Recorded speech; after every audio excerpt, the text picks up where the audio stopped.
Alabama Speedway. They happen to have the big event coming up, but I want to talk about your track. I want to talk about your drivers. I want your promoters to jump on the air right here on Racing America and tell everybody what is so good about your track.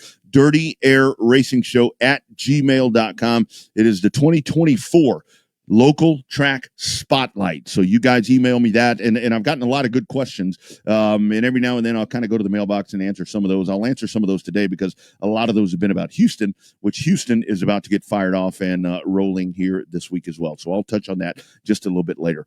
One last thing here in these first few minutes. Folks ask me all the time because I get, when I say that I've been doing this for a long time. I've grown up at racetracks. I never tell you how old I am. I'm north of 50. But so I was looking for something the other day because we were doing this thing in Texas with kind of a San Antonio race reunion. That's one of the questions that I have gotten at dirtyairracingshow@gmail.com. When is San Antonio going to reopen? Never. That land has been sold, and it is not going to reopen. It's done. No hopes, nothing, at least there. But I was going through some stuff looking for something, and look at that. I found this. You youngsters, you young Gen X or Gen whatever the hell Z's or whatever letter we're in these days. Does anybody know what this is? This, my friends, my youngsters, this is called a cassette tape. A cassette tape.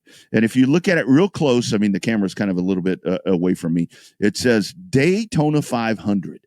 What I used to have to do when I was a kiddo is I would have my tape recorder and I would do, I'd sit there and try to imitate the PA announcers and do all these different things. But this right here, this is probably worth some money because it's totally pirated and breaking all kind of copyrights because this is the 1982 Daytona 500 in a condensed version on cassette is what I have right here. So guys, that's how old I am. When I find this.